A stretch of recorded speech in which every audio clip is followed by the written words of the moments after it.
Hey Pisces, welcome to April 2018. I hope you guys are doing well and you had a good month. I'm getting confused, but last month I offered some signs free photo readings because I just started doing these photo readings and I love them. They're so fun and all of my subscribers are gorgeous, I just have to say. So if I didn't offer it to you guys, please feel free to send me an email with your photo and I'll just do a quick write-up of what I sense, what I see. I'm definitely happy to do that. It just expands my intuition, so why not? That being said, let's talk a little bit about the astrology to expect in April, and then we'll get right into the reading, okay? So full moon in Libra is on March 31st, all about relationships. We talked about this last month. And then for April 15th, Mercury finally goes direct. So it's been Mercury retrograde since the 22nd or 23rd of March. It's finally going direct. Just be careful around the 15th because that's, 8 months pregnant and gassy. April 15th, when Mercury goes direct, that's going to be when it's the most potent. And the fact that it's in Aries means that energy is flying like crazy. So don't sign any contracts. Don't buy any technology. I shouldn't say don't, but just be cognizant that it may cause some delays and you may be thinking, regretting. So just make sure that you're reading the fine print, reading the return policy, and you can get out of situations that may not seem as good once Mercury goes direct around the 15th, okay? Same day on the 15th, we have a new moon in Aries, which means spring is here. I feel so refreshed. So new moon in Aries is all about bringing in something new, something that's independent, something that's dynamic, something that's, fun and adventurous and really shows your leadership capabilities. Really just going for it, starting something completely new and trusting that the universe is going to always protect you as it does. The 17th, so you might want to use that energy on the 15th because come the 17th, Saturn goes retrograde, and Saturn is that planet of dunk. Like, it really just puts the brakes on things, and when it goes retrograde, you go a lot more internal about your authority and your limits and what's testing you. It just feels very hard. It feels very hard. Saturn is kind of that father figure that says, well, if you want this, you gotta work for it. And to have that internalized can feel a little icky. So that's gonna be retrograde until about September. Trust me, I'm definitely not looking forward to it because I'm actually in my Saturn return. So I just want to finish my Saturn return, but it keeps going backwards, okay? April 19th is when we're finally in Taurus season. April 22nd, we have Pluto going retrograde, and Pluto, as you guys know, they're the obsessed planet. They're all about life or death situations, very transformative. So when that goes retrograde, aka we go internalized when it comes to our obsessions, are all those taboo subjects that Scorpio rules. So sex, death, taxes, other people's money, inheritances, things like that. We're going to be a lot more internalized about that. And then finally, we have a full moon in Scorpio on April 29th, which I personally am really looking forward to because this full moon is going to really be transformative. This is when it's going to be like, whew. And also I think I'm probably going to go into labor on that full moon. I don't know why. So that is your astrology forecast for April 2018. And as I was blabbing, I noticed a couple cards popped out for Pisces. You guys have been working really hard. Which is excellent. Just pull back a little bit and look around. Make sure that the hard work you've been doing, people are still around. You still have your relationships intact because this hard work has been your main focus for a little bit now, especially for the month of March, and you're really emotionally fulfilled as well. So you have hard work, emotional fulfillment, and that is bringing a message. Something new is coming in. It will be in the form of an email. The sender will have a C or a U in their first, middle, or last name. And I'm also seeing the number 4. So it could be coming in around April 4th. Well, April is the 4th month. So let's just say that it's coming in April. That's I think where the 4 energy is coming from. Always double check it, because like I said, that Mercury retrograde, don't read the email and be like, don't read the message and be like, okay, this is what I'm going to do. Read it over at least 4 times before you respond, okay? But of course, it's going to be positive, because not only are you emotionally fulfilled, you're also working hard, okay? So that's what your subconscious wants you Pisces to know right off the bat. Pisces, April 2018. Okay, let's get started.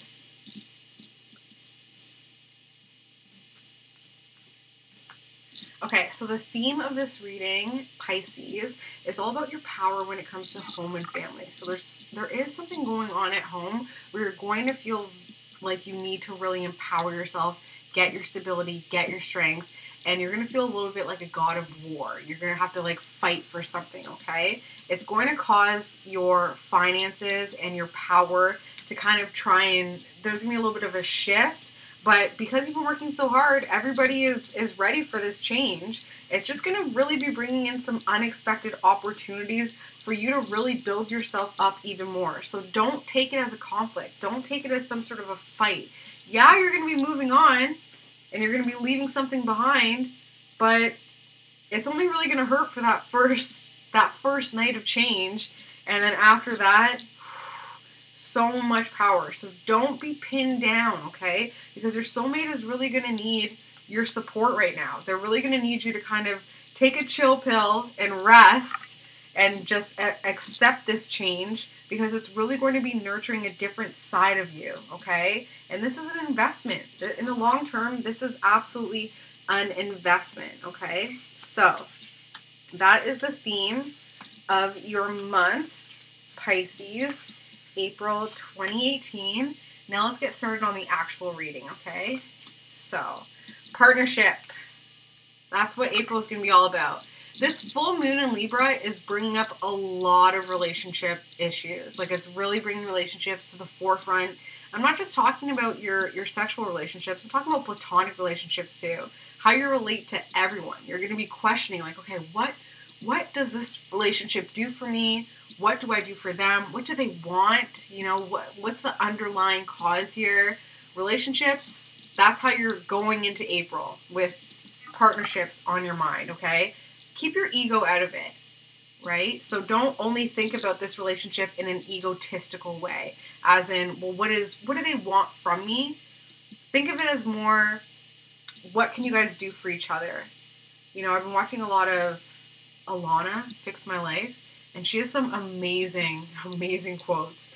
One of them was talking about, when it comes to a relationship, it's not about give and take. It's actually about give and give. You keep giving and giving and giving to your partner, and your partner should be giving and giving and giving to you, and it shouldn't be about a quid pro quo situation. So maybe going into April with this knowledge saying, hey, I'm just going to really give a lot of myself to my partner and see how it's reciprocated, and see how much they give to me. Because no matter what, it's going to feel good, right? The obstacle and the aid to this partnership card is a new frame of mind, a new thought that came in, a new thought that's emerging when it comes to your partnership, looking at the relationship from a different angle, okay? So that is hindering, this new frame of mind is hindering the relationship, but it's also helping the relationship evolve. Okay, so think it through. Don't do anything too hasty. Always think it through. Subconsciously feeling very empowered, feeling very stable. If you are female, this is you, where you're just feeling, more in your own element, like more, like I said, more secure. And also that security is 100% independent from your partner. If you're a male, Pisces, then this is a female in your life who is in your subconscious, who's in a position of authority, security, power, and has kind of been pushing you to wake up and being like, come on, like, let's do this. Let's start something new. Like, let's do something. And for you, it's feeling a little bit forbidden, because this person is so secure and confident, and you're kind of like, well, do I want to, take a bite of that forbidden fruit? Do I want to kind of make this adjustment, make this change? No matter what, listen to your subconscious. Because this person's just nagging you from down under. So you might as well change your frame of mind when it comes to their security. And, you know, I personally only listen to people who are in a position that I want to be in. Like, I'm not going to listen to this person who doesn't even have a job when it comes to my career. So think of it like that, okay? When it comes to your thinking, Pisces, you're kind of at a little bit of a standstill. You know, you're kind of, you know, balancing yourself out, especially your emotional health. Just kind of like dipping your toes into the water. Just kind of like, you know, before you make that huge leap, you know that once you get emotionally stable and emotionally sound, and make some huge decisions, and you just kind of move on and make this change, it's going to be for the better. You know, it's not over until it's over. And as it stands right now, there are some blockers that you have with moving forward. A little bit of fear, a little bit of unknown. What's that quote? Not seeing the forest for the trees. Like a little bit too much focus on the details of how instead of thinking about why you deserve it. That will create a shift, okay? Yeah, because something is definitely changing. This is good. Still, this is the you section, Pisces, and, you know, some negativity when it comes to this partnership. Some negativity, feeling a little bit locked up, feeling a little bit claustrophobic, I guess you could say. And, you know, I think maybe that has something to do with the new frame of mind that came in, where it's like, okay, something happening at home where you're like, I need to make a change.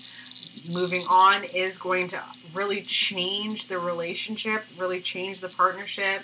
You know, I'm feeling secure and empowered. I've been working hard. I'm emotionally fulfilled. But I'm feeling like this change could really put some things in a whole different level. Family and friends are heartbroken too. So this is where that's stemming from. So there was some cheating, betrayal, some heartbreak in your family unit, in your ancestral unit that you've now carried into your genes. And now because of that, you have this fear that you're going to recreate. It's not even your fear. It's your family legacy's fear that you're going to recreate this heartbreak if you were to make a huge dramatic transformation when it comes to your partnership. It's not even yours to be fearful of. It's something that is coming back from generations. So the best way to do that is talk to your family. Talk to your parents. You know, what happened with you and dad?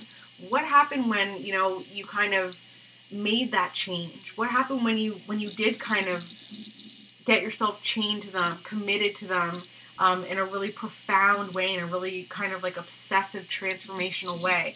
What happened with you guys? What happened with grandma and grandpa? You know, sometimes we start to realize like, oh, okay. So for instance, the best way for me to put it is my grandma was left with 3 kids by an alcoholic father, okay? He was alcoholic, so he leaves. My grandma never remarried. She never even dated again.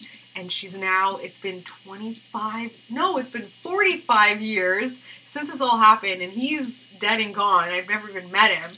And my grandma still is like, that son of a bitch, like, still hates him. She literally mortgaged her entire life for this pain. So then naturally, my mom, man-hater, and then naturally me, not a man-hater, but I used to be, you know, I saw that dark side of relationships. So really kind of scaling back and being like, okay, what happened in my ancestry, in my legacy, that is now kind of created this fear when it comes to a commitment in any shape or form, you know, and really realizing, okay, I don't own that. That's not my belief. That's not what happened to me. So you can just discard it. You can just be like, not mine, bye. And that's really as simple as it is, okay? Hope and fear, Pisces, what you hope for and fear is creating something new, is putting that energy out there to start something new. There's some, you want to do it, but of course there's fear. Of course, okay? Outcome, shift is coming. The change is coming. This is one of my favorite cards in the deck because it's kind of like that lottery win card. It's that lucky card. And when I say lottery win, I mean lottery win as in, I never play the lottery. I just turned 18 years old and I was given this ticket, and now I've won $1,000 a week for life, you know? So recognizing that change can absolutely be an amazing thing if we allow it to be. It's only us that puts a label on it. And Pisces, for too long, you've been kind of a little bit just focused on the here and now and not making any major changes. And with that knowledge, you can allow for this shift to come in, and in the end, happy family, everybody taken care of. Okay, so don't be afraid to take that shift. Don't be afraid to kind of initiate that shift as well. Especially with that full moon in Libra. Like I said, the full moon in Libra is really bringing up a lot of relationship issues and what you truly want. You've been working hard enough, you're financially fulfilled, you're emotionally fulfilled. When that message comes in, if it hasn't already, embrace it. You know, take it as an unexpected opportunity, not as a change, okay? So, your indigo card is stay. Stay. And if you notice, this person is not alone. This person is with somebody else. Reach for the stars because, and also intertwine yourself with somebody else. You know, really commit, really get deep. You know, Pisces usually, you know, they rule the 12th house of kind of disillusion and the unseen world. And, you know, a lot of people can have some issues with Pisces because they don't see them clearly. I think it's time to really just show and open yourself up to that partner, especially because they're emotionally stable, you're emotionally stable. It's time to really get deep in a completely different way, okay? And it's not always negative. It's not always negative. It doesn't have to be. You know, sometimes this is just like the negative side of a relationship, but it doesn't have to be like that. So like I said, if you haven't sent me any photos, please do for your free photo reading. I do plan on responding. I aim to respond within a week, but like I said, I could be giving birth by the end of this month. So definitely by the end of this month, you'll get a blurb back, just kind of explaining a little bit of what I see and like what energy I pick up on. And it's fun. It's really fun. I'm really enjoying it. So I love you guys so much, and I hope you have an amazing April 2018. I will talk to you guys in May. Bye, Pisces.